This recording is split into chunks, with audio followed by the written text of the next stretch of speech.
మీరు నమ్ముతారా విజయబాబు గారు? ఈయన నిన్న ప్రజాహిత్య వాళ్ళు రాశారు, ఇదంతా కార్పొరేట్ దోచిపెట్టడానికి జరుగుతున్న ప్రయత్నం, ముస్లింల ఆస్తులు వక్ఫ్ బోర్డు ద్వారా ఈ రకంగా లీజులకు ఇచ్చేసేయడం కోసం రకరకాలుగా ప్రయత్నాలు జరుగుతున్నాయంటూ ముందు రోజు ప్రజాహిత్య రాసింది. ఈరోజు వక్ఫ్ భూములకు ఎసరు అంటూ ఇంటి దొంగల కన్ను అని మొత్తం మీద అప్పుడప్పుడన్నా ఏదో రూపంలో తెలుగుదేశం కూటమిలో ఉన్న దొంగల గురించి వాటి గురించి వీళ్ళు రాస్తున్నందుకు సంతోషించాలి, కానీ బట్ వాళ్ళ ఇంటెన్షన్ వేరు కావచ్చు.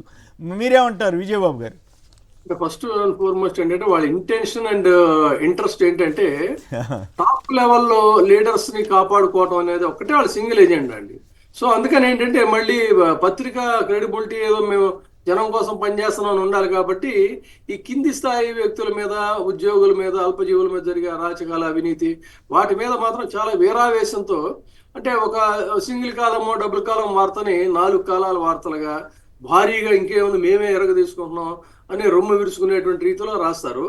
పై స్థాయిలో కోట్లు కొల్లగొట్టేస్తున్నటువంటి వార్తలు మాత్రం రావు. అది ఇప్పుడు నడుస్తున్న జర్నలిజం. ఇక వక్ఫ్ బోర్డు విషయానికి వచ్చినట్టయితే ఇంతే కాదండి, ఇప్పుడు ఈ చట్ట సవరణ చేసిన తర్వాత ఇంకా ఇది చాలా లార్జ్ సబ్జెక్ట్, ఇది ఇంకా అనేకమైనటువంటి అంశాలు మెల్లగా బయటకు వస్తాయి. అంతే. ఇది ఇప్పుడు సుప్రీంకోర్టు కూడా వ్యాఖ్యానించింది ఏంటంటే, వీళ్ళు కోర్టుకి వెళ్ళినప్పుడు it is too early, let us wait some time అని చెప్పని అన్నప్పుడు, అంటే ఒక చట్ట సవరణ చేసిన తర్వాత దాని కాన్సిక్వెన్సెస్ ఎలా ఉంటాయి అనేది కొంతకాలం నిర్ణయిస్తుంది. ఆ కాలం నిర్ణయించిన తర్వాత మళ్ళీ పార్లమెంటే సవరణ చేస్తుందా, కాదన్నట్టయితే కోర్టు అత్యున్నత న్యాయస్థానం జోక్యం చేసుకుని దాని మీద కొన్ని డైరెక్షన్స్ ఇవ్వడం అనేటువంటి జరుగుతుంది. కాబట్టి ఈ లోపు ఈ దొంగల ముఠాలు ఎవరైతే ఉన్నారో ఇందులో లూప్ హోల్స్ అన్నిటిని కనిపెట్టి వాళ్ళు సాధ్యమైనంత వరకు కొట్టేస్తూ ఉంటారు.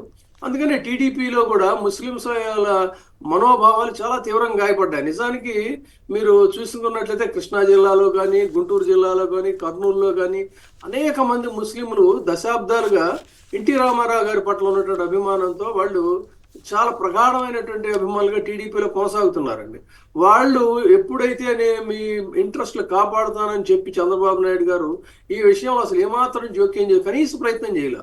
అంటే కొన్ని సూచనలు కానీ చట్ట సవరణ సమయంలో కొన్ని అలాంటివి కూడా అసలు ఒక కమిటీ వేసి తన వైపు నుంచి కొన్ని సూచనలు చేయాల్సిన బాధ్యత ఉంది వీళ్ళకి హామీ ఇచ్చినప్పుడు.